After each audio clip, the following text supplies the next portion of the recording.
This week on The Week Ahead, we look at presidential candidate Ron Paul's plan to make major federal spending cuts.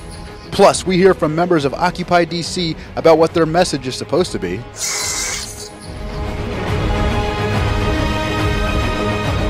Welcome to The Week Ahead. I'm Frank McCaffrey.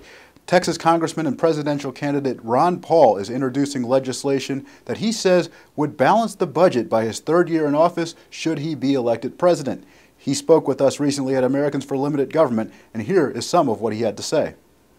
If we continue to do what we're doing, all these programs are going to be shut down. Everybody's going to suffer. You know, the money won't work, and people will get checks and they won't buy anything, and that's what we should try to avoid. That's presidential candidate Ron Paul in an exclusive interview with ALG talking about entitlement spending. Now, we all know that Dr. Paul has not been a big fan of big government. Here he is at a recent Republican debate talking about government regulation of healthcare and the auto industry. The bureaucrats write the regulations, but who writes the laws? The lobbyists have control. I mean, do we need the federal government to tell us whether we buy a safe car? I say the consumers of America are smart enough to decide what kind of car they can buy and whether it's safe or not, and they don't need federal government hounding them and putting so much regulations on that our car industry has gone overseas. And now Paul is taking a new step on spending cuts. He's introducing a plan for $1 trillion in rollbacks. This includes the elimination of some federal cabinet-level departments. They include the Department of Education, the Department of Commerce, the Department of Energy, the Department of Interior, and Housing and Urban Development. Paul also calls for a 10% reduction in the federal workforce. He spoke with us about an across-the-board cut. And if they wouldn't listen to the priorities and they still thought it was important to balance the budget, they should just take across-the-board cut for everybody, because the alternative of continuing to do what we're doing is going to be much, much worse. Paul's plan would also dramatically lower the corporate tax rate.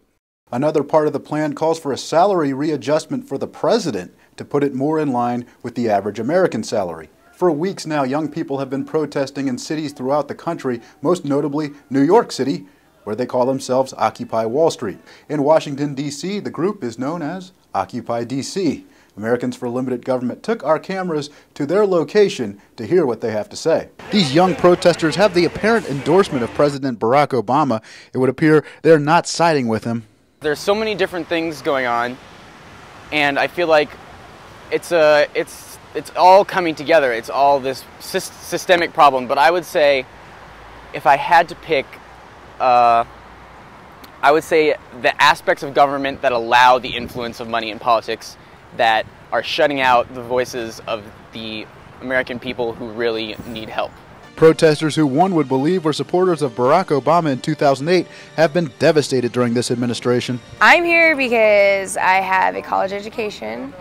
I've been unemployed for over a year, and Burger King turned me down. I'm $20,000 in debt, and it just keeps going up and up and up. Many say they should just get a job. Members of Occupy DC are making it out like that's impossible. If you have a job for me, I would love a job. They have the time to find jobs, but they also have the time to protest against the system that has created a wealth inequality that has caused companies to take money not reinvested in jobs. Recent polls have shown that Americans were more interested in the Tea Party movement of 2009 than they are in the Occupy movement of today. And that's all the time we have for The Week Ahead. Please join us again next time. For more on these and other topics, visit netrightdaily.com.